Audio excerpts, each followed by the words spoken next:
Hello बेटा, good morning. जैसे कि अभी तक मैं आपको हिंदी की बुक में पढ़ा रही थी, है ना बेटा, ऐसे ही आज आपको मैं ग्रामर से पढ़ा रही हूँ अब। ठीक है, आप फर्स्ट क्लास में भी पढ़ के आए होंगे ग्रामर के चैप्टर्स, है ना। जैसे कि उसमें आपको संज्ञा है, सर्वनाम है, विशेषण है ना, और भाषा है, स्वर है, व्यंजन है। आप कुछ कुछ तो पढ़ के आए होंगे उसमें से सेकंड क्लास में, है ना, फर्स्ट क्लास से।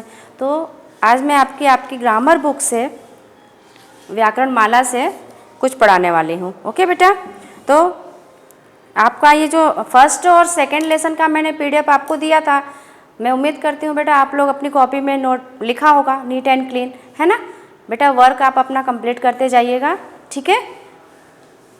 आज मैं आपको ग्रामर बुक से पार्ट 3 पढ़ाऊँगी, ठीक है। पार्ट 3, उसका नाम है बेटा स्वरों की मात्राएं। क्या है बेटा? स्वरों की मात्राएं। बच्चों, जैसे आप लोग पिछले बार पढ़ चुके होंगे, है ना, और पीडीएफ में भी देखा होगा। अब इसमें आपको हिंदी भाषा को लिखने में स्वरों का बहुत महत्व है ना। हिंदी भाषा में स्वरों का लिखने का बहुत महत्व रहता है। स्वरों की सहायता से ही व्यंजन बोले और लिखे जाते हैं, किंतु व्यंजन के साथ स्वरों का प्रयोग मात्रा के रूप में किया जाता है, ठीक है। जैसे कमल और कमल, अब कमल आप बोल रहे हैं तो उसमें क्या आ रहा है बेटा? अ, कमल, है ना। तो क धन अ, क, तो सब किसमें वो आ रही है आपका? जैसे आप आवाज जोर लगा रहे हैं ना, तो क्या आ रहा है? क। क्या आ रहा है बेटा? क, कमल। ओके, नेक्स्ट जैसे है, अब ये पिक्चर तो दिख रहा है आपको, सूरज। सूरज से क्या निकलती है? किरणें निकलती हैं। तो यहाँ पे क्या लिखा है? किरण। तो किस पे अपने को जोर लग रहा है? किरण, है ना, की। तो क में क धन ई की मात्रा, की। जैसे ये दिया है, किसका पिक्चर है बेटा? कुम्हार का, है ना। तो कुम्हार, है ना। तो क में किस पे जोर लग रहा है? कु। तो क धन छोटा ओ की मात्रा, कुम्हार। ओके बेटा। अब ये देखिए क्या है? कृषि। तो इसमें क धन री, किस पे जोर लग रहा है? क्री, क्री, र, कृषि। ओके, कृषि। कैमरा, क में एक ही मात्रा, कै, कैमरा। ओके, कौवा, तो क में किसकी मात्रा लग रही? ओ की, है ना। तो कौवा।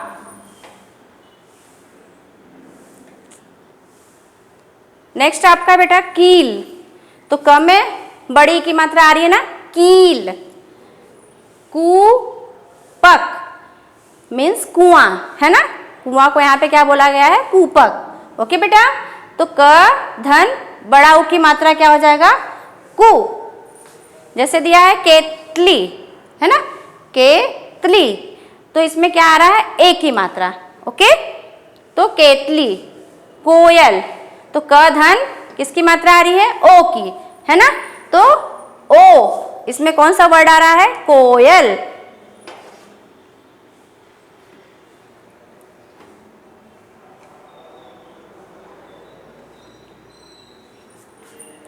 उपरोक्त शब्दों में व्यंजन के साथ छपे जो रंगीन चित्र थे, उनकी स्वरों की मात्राएं अ से हो रही थी। किससे हो रही थी? अ, ठीक है, अ से उत्पन्न हो रही थी। तो व्यंजनों के साथ लगने वाले स्वरों के चिन्ह मात्रा कहलाती है। व्यंजनों के साथ जो उनकी मात्रा लगती है, उनको क्या बोलते हैं? जो चिन्ह लगते हैं उनको मात्रा बोलते हैं। जैसे अभी आपको मैंने लगाया ना, इसमें बड़ी की मात्रा, छोटी की मात्रा, है ना, तो क्या हो गई? मात्रा।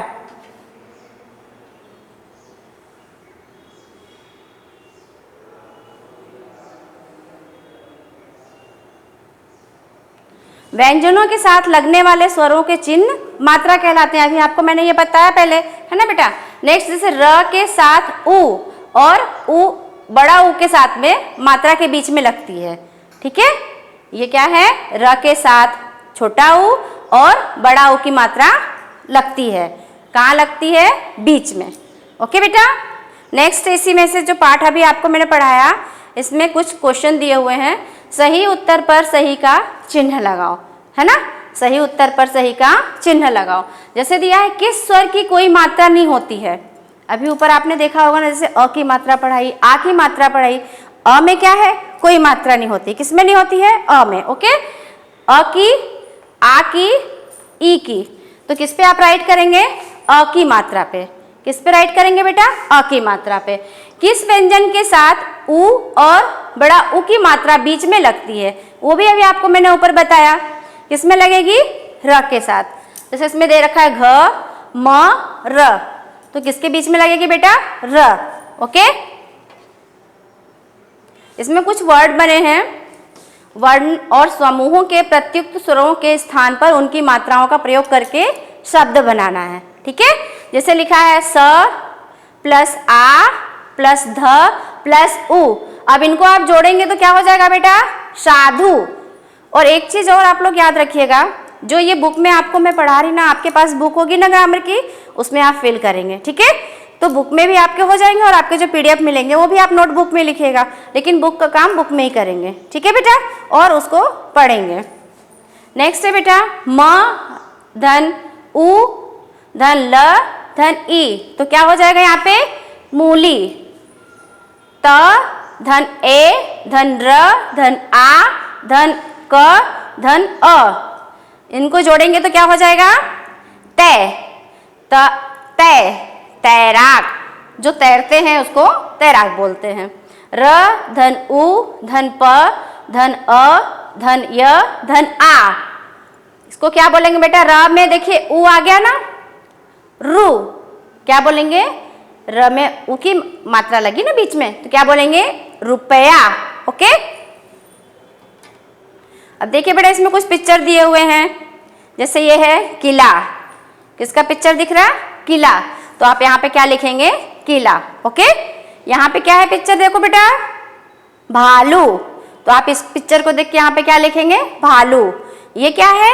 तबला। तो आपको बस यहाँ पे मात्रा लगाना है। आपके शब्द लिखे रहेंगे, उस पर मात्रा लगाना है। जैसे ये क है ना, कला लिखा हुआ था, तो क में ई की मात्रा लगा देंगे तो क्या हो जाएगा? किला, है ना। ऐसे आपको मात्रा लगा के शब्द बनाने हैं। यहाँ पे क्या है बेटा? हथौड़ा। किसकी मात्रा आ जाएगी? ओ की। ओके, हथौड़ा, और लास्ट में आ की मात्रा, हथौड़ा। ठीक है, इसी बुक में बेटा नेक्स्ट चैप्टर आपका है शब्द और वाक्य। ठीक है, जैसे अभी आपने स्वरों की मात्रा पढ़ी, वैसे अब आपका नेक्स्ट है शब्द और वाक्य।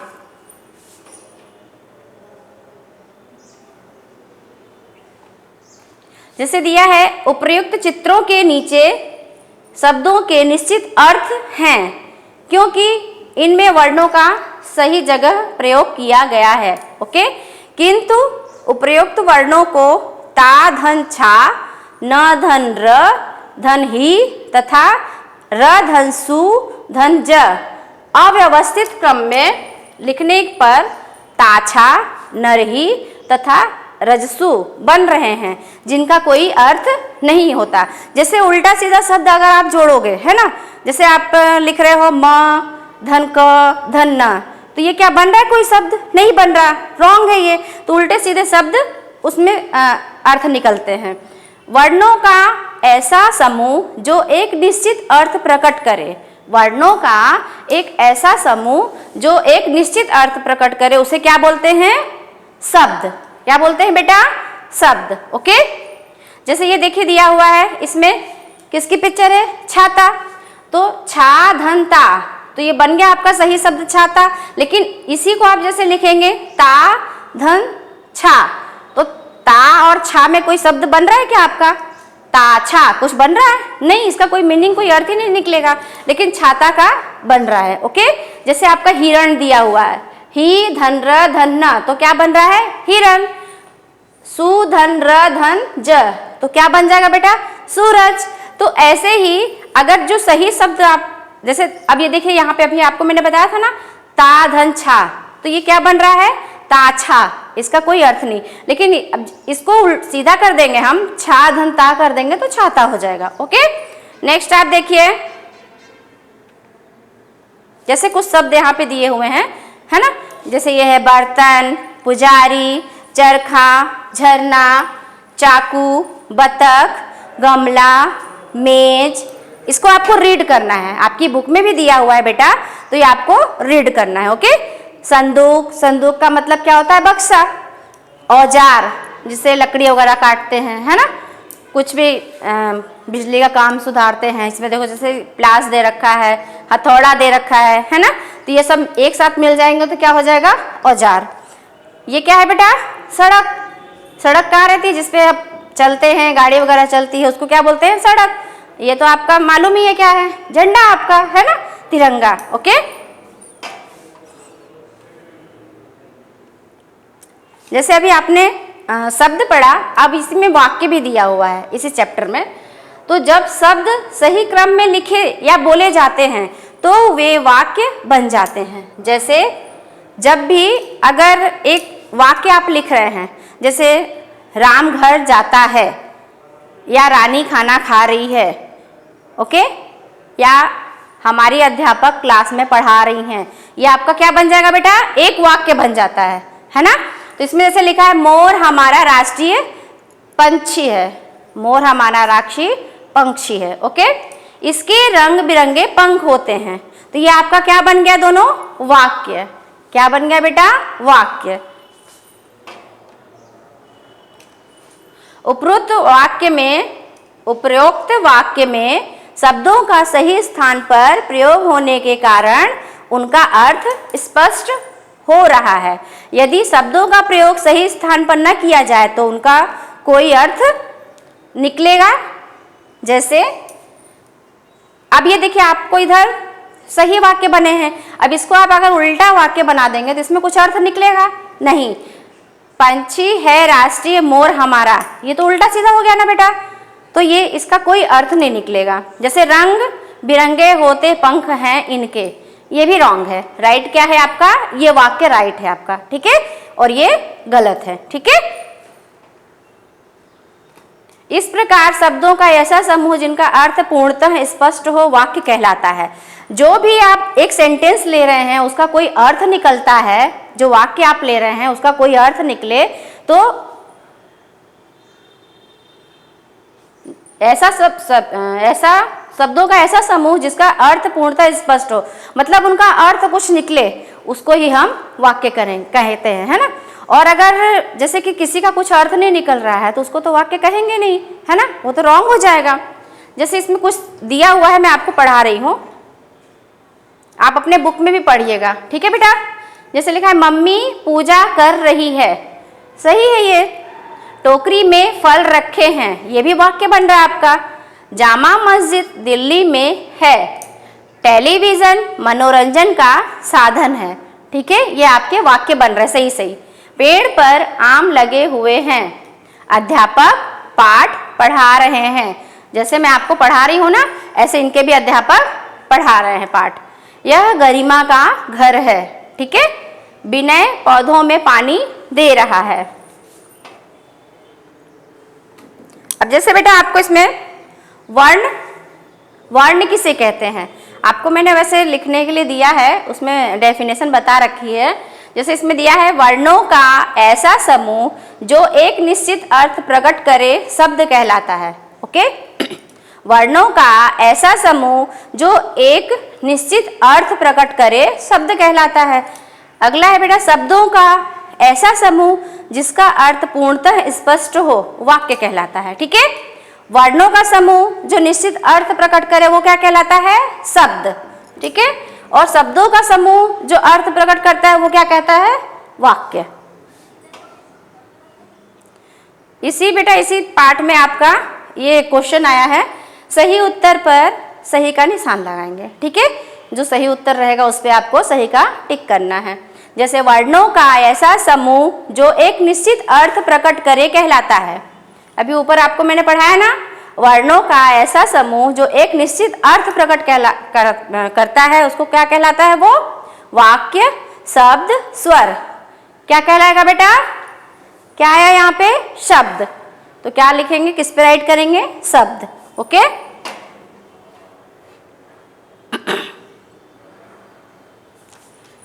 नेक्स्ट क्वेश्चन है बेटा, शब्दों के सही क्रम से बनते हैं। अभी ऊपर आपको बताया ना, जो शब्द का सही क्रम बनेगा उसको वाक्य बोलेंगे, ठीक है। लेकिन जो उल्टा पुल्टा अगर कुछ आपने लिखा है तो वो वाक्य नहीं बनेगा, उसका कोई अर्थ नहीं निकलता। तो शब्दों के सही क्रम से जो बनते हैं वाक्य, उन्हें वाक्य बोलते हैं, ठीक है ना। जैसे बेटा यहाँ पे देखिए अगला क्वेश्चन है, वर्णों को सही क्रम में रखकर उचित शब्द लिखना है। यहाँ पे कुछ अक्षर आपको अलग अलग लिखे हैं, इनको जोड़ के आपको इन बॉक्स में लिखना है। ठीक है बेटा, जैसे है हलम, हलम। अब ये तो अभी इसका तो कुछ सेंस नहीं निकल रहा है, तो अब आप इसको राइट करके लिखेंगे महल, ताकीब किताब, रबाजा बाजार, हरन नहर, ओके, गभत भगत, वसेक सेवक। ठीक है बेटा, नेक्स्ट है लकढो, तो इसको सही क्रम में लिखेंगे तो क्या हो जाएगा ढोलक।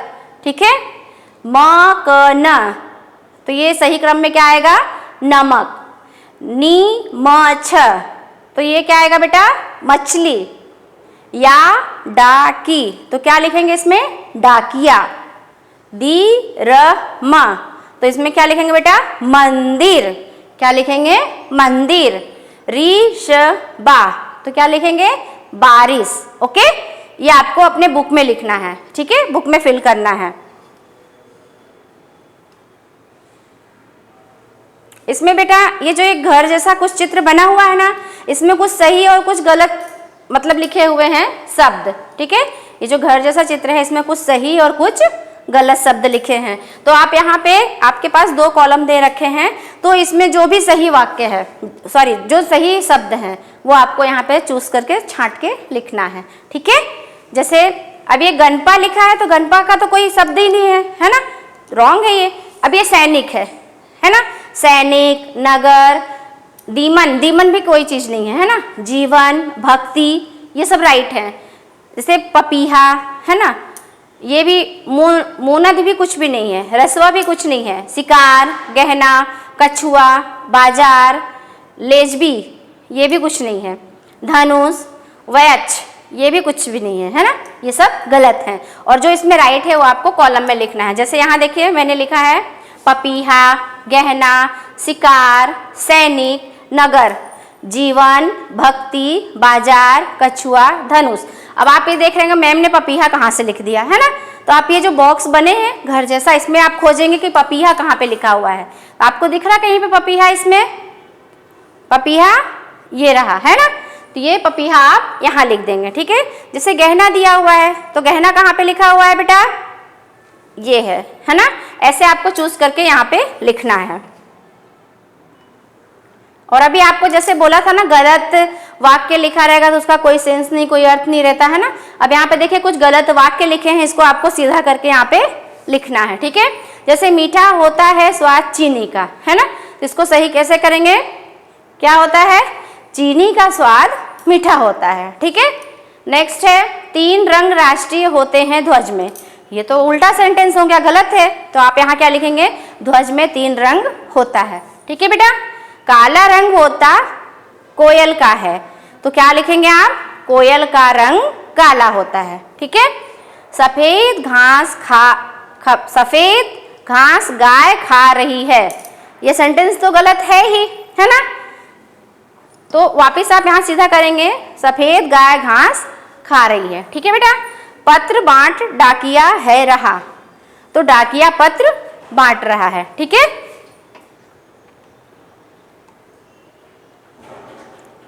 अभी इसमें आपको मैंने जितना भी बेटा आपको पढ़ाया समझाया, जो भी मतलब आपको दिया है वो आप पढ़ेंगे और अपनी नोटबुक में लिखेंगे। ठीक है बेटा, और साथ ही साथ अपनी बुक को भी फिलअप करेंगे। ओके, और घर में अच्छे से रहेंगे। थैंक यू बेटा।